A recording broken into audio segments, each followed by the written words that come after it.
Hello everyone. मैं दीक्षा आप लोगों का एग्ज़ाम वॉरियर में स्वागत करती हूँ। हम लोग झारखंड के हिस्ट्री को डिस्कस करेंगे। ओके, तो लेट्स स्टार्ट। झारखंड हिस्ट्री में हम लोगों को प्राचीन काल, मध्यकाल और आधुनिक काल में जानना है। तो अभी हम लोग झारखंड इतिहास के प्राचीन इतिहास को शुरू करते हैं, जिसमें कि हमारा पहला टॉपिक है झारखंड का ऐतिहासिक परिचय। इसमें झारखंड के नामकरण के बारे में पढ़ना है। झारखंड को अलग अलग ग्रंथों में अलग अलग नाम दिए गए हैं, अलग अलग नामों का उल्लेख किया गया है अलग अलग कालों में, तो उनको हम लोगों को पढ़ना है।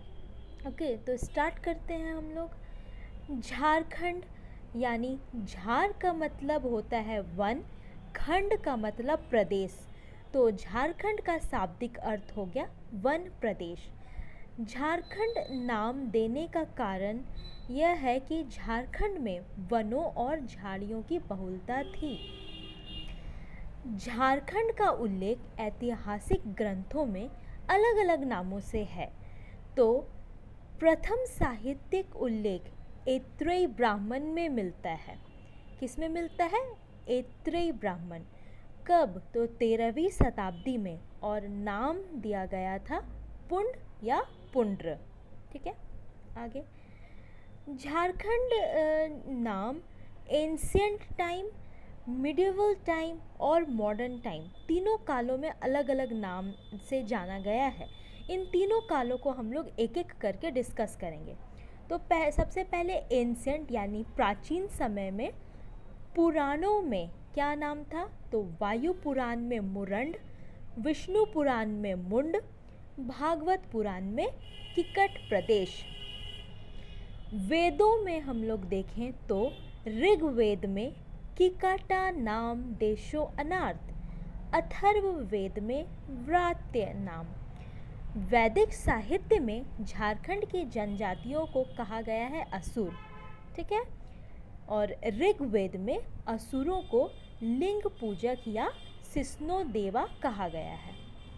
अब हम लोग महाभारत समय में आते हैं। तो महाभारत काल में झारखंड पर जरासंध, जो वृहद्रथ वंशी सम्राट थे, उनका अधिकार था। महाभारत के दिग्विजय पर्व में झारखंड का नाम मिलता है पुंडरिक, लेकिन महाभारत में नाम मिलता है पशुभूमि। दोनों में डिफरेंस है। दिग्विजय पर्व में पुंडरिक और महाभारत में पशुभूमि। पशुभूमि नाम देने का कारण यही रहा होगा क्योंकि यहाँ जंगलों की बहुलता थी, तो यहाँ पशु भी अत्यधिक पाए जाते होंगे। गुप्त काल। गुप्त काल में समुद्रगुप्त के प्रयाग प्रशस्ति में मुरंड देश नाम था। फाहियान के द्वारा कुकुटलाड उल्लेखित है। फाहियान एक चाइनीज यात्री थे जो चंद्रगुप्त द्वितीय के दरबार में भारत आए थे। अब हम लोग पुरातात्विक प्रमाण देखते हैं। तो 13वीं सदी ईस्वी के एक ताम्रपत्र में झारखंड शब्द का उल्लेख मिलता है। तो झारखंड शब्द का प्रथम पुरातात्विक प्रमाण हम लोगों को 13वीं सदी के ताम्रपत्र से मिलता है, और यह ताम्रपत्र नरसिंह देव द्वितीय नामक राजा का था। ठीक है, हम लोग मौर्य काल में देखते हैं। मौर्य काल के समय कौटिल्य, जिनको कि विष्णुगुप्त और चाणक्य भी कहा जाता था, उनके द्वारा लिखित अर्थशास्त्र में झारखंड को कुकुट नाम दिया गया है। अशोक के 13वें शिलालेख में अटावी नाम उल्लेखित है। पूर्व मध्य काल में देखते हैं तो संस्कृत साहित्य में कलिंद देश नाम है। हुएन सांग ने नाम दिया कि लो ना सूफा लाना। तो हुएन सांग ये हर्षवर्धन के समय में भारत आए थे। ठीक है, तो हमने प्राचीन समय में अलग अलग नामों को जाना। अब हम लोग मध्यकाल में देखते हैं। मध्यकाल में जनरली झारखंड नाम से ही पुकारा गया है।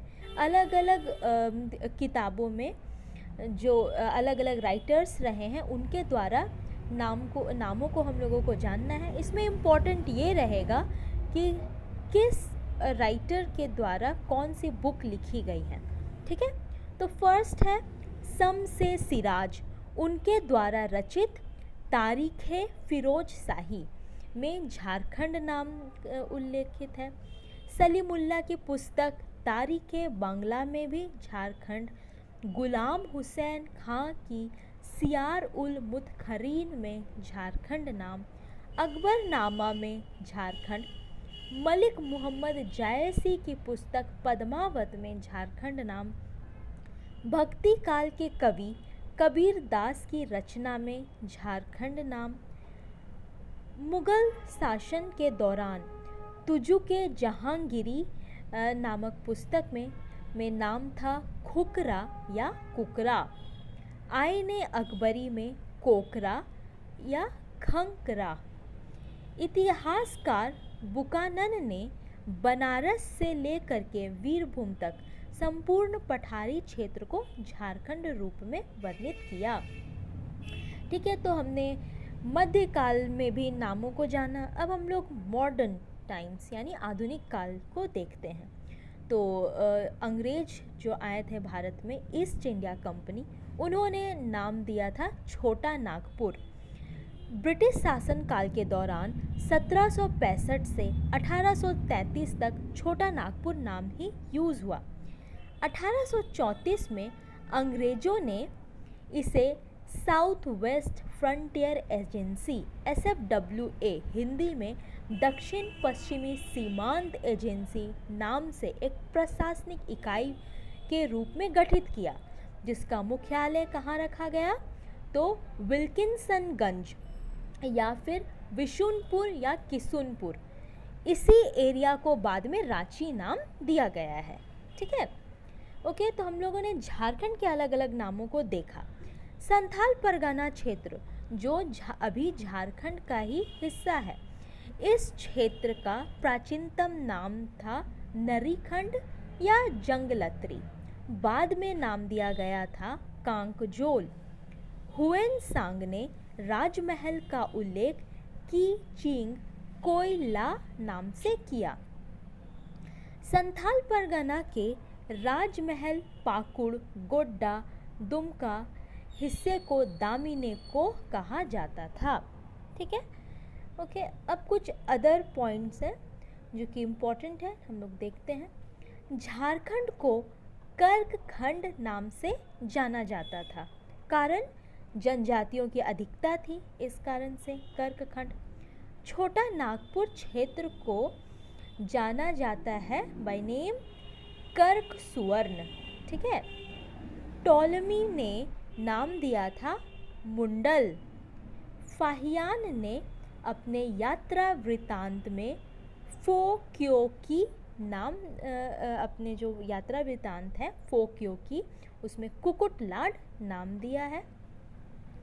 अन्य कुछ पुस्तकें देखते हैं, तो बोरमैन की पुस्तक the neolithic pattern in the prehistory of India से नवपाषाण कालीन हस्तकुठारों की जानकारी मिलती है।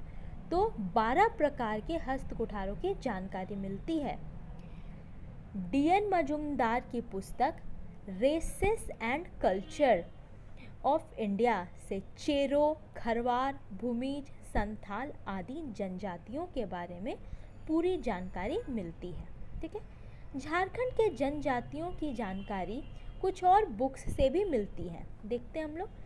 तो डाल्टन की बुक है द कॉल ऑफ छोटा नागपुर, अमरदास की बुक है कथाकोश, और एल टिकेल की बुक है notes on a tour in Manbhum, और एक बुक है एथनोलॉजी ऑफ बंगाल।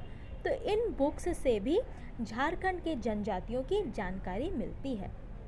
ठीक है, तो आज हम लोगों ने झारखंड के जो नाम अलग अलग काल में अलग अलग नाम रहे हैं उसको डिस्कस किया है। ठीक है, तो एग्ज़ाम में डायरेक्ट क्वेश्चन आ जाते हैं इन सब टॉपिक से, तो ये हमारे लिए इम्पोर्टेंट है और मैंने इसमें सभी पॉइंट्स को इंक्लूड किया है। तो थैंक यू, आज के लिए बस इतना ही। मिलते हैं नेक्स्ट टॉपिक के साथ। Thank you so much.